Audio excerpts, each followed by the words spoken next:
Puji Tuhan, Shalom. Selamat berjumpa kembali dalam Renungan Sejenak pada hari ini.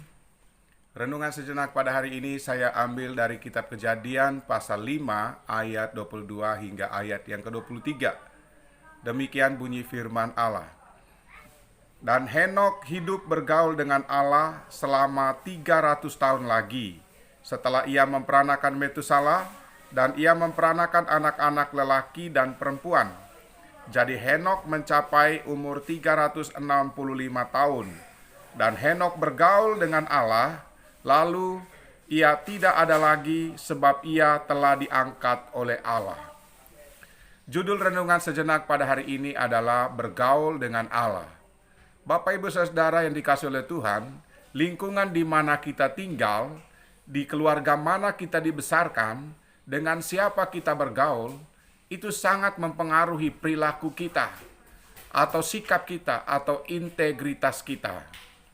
Kalau kita bergaul dengan orang yang suka mengeluh, lambat laun kita akan menjadi suka mengeluh juga. Ketika kita bergaul dengan orang yang suka berbohong, lambat laun kita akan bisa menjadi orang yang suka berbohong juga.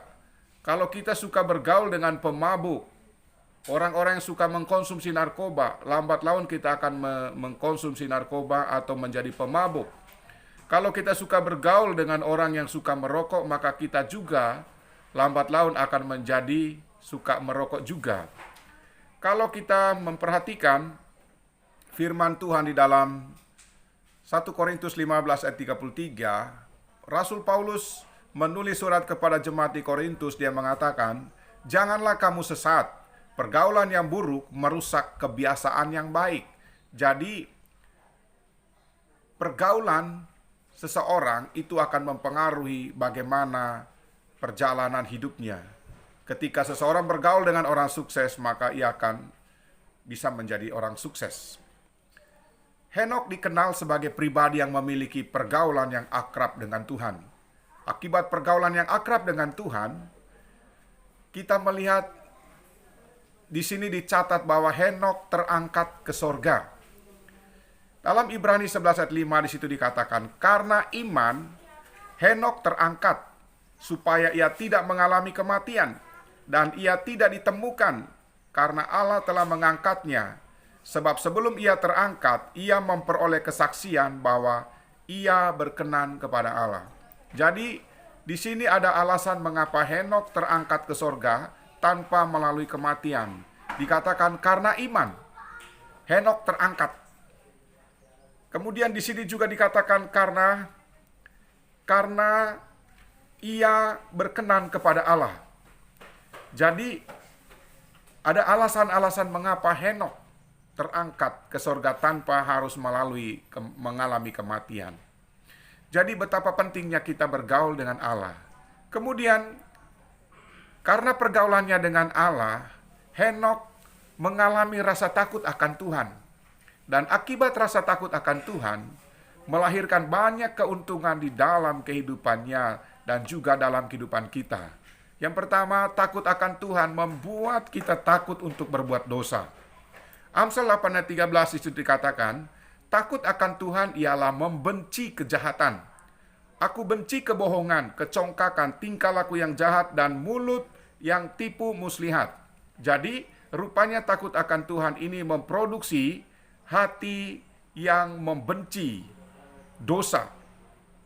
Kemudian, takut akan Tuhan juga membuat kita memperoleh hikmat untuk menjalani hidup kita setiap hari. Amsal 9 ayat 10 dikatakan bahwa permulaan hikmat adalah takut akan Tuhan.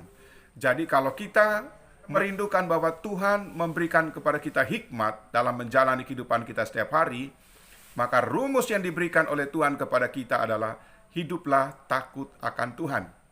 Kemudian takut akan Tuhan rupanya memperpanjang umur. Amsal 10 ayat 27 dikatakan takut akan Tuhan memperpanjang umur. Tetapi tahun-tahun orang fasik diperpendek. Atau sebaliknya, tahun-tahun orang yang tidak takut akan Allah diperpendek. Wow, luar biasa. Kemudian takut akan Tuhan mendatangkan kedamaian. Amsal 14 ayat 26 sampai 27 dikatakan, dalam takut akan Tuhan ada ketentraman yang besar, bahkan ada perlindungan bagi anak-anaknya.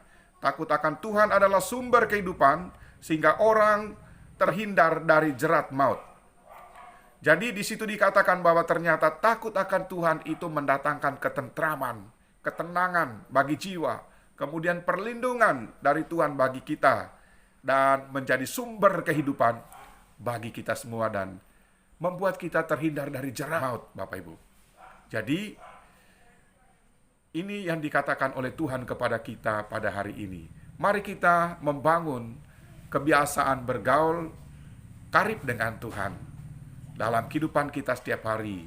Membangun komunikasi yang intim dengan Tuhan, berdoa kepada Tuhan, membaca firman Tuhan, merenungkan firman Tuhan, memperkatakan firman Tuhan, dan terlebih lagi melakukan firman Allah. Ceritakan firman Allah kepada orang lain. Ceritakan dan bagikan renungan ini kepada orang lain jika Bapak Ibu diberkati oleh Tuhan. Mari kita berdoa. Tuhan, kami bersyukur buat firman Tuhan yang mengajar kami supaya kami bergaul karib dengan Tuhan pada hari ini. Biarlah Roh Kudus tuntun kami agar kami menjadi pribadi yang suka bergaul karib dengan Tuhan, sehingga kami boleh hidup takut akan Allah, dan kami boleh memuliakan nama Tuhan, menjadi berkat bagi orang lain. Di dalam nama Yesus kami berdoa dan ucap syukur. Amin. Selamat hari Minggu, selamat beribadah kepada Tuhan. Tuhan Yesus menyertai dan memberkati kita sekalian. Amin.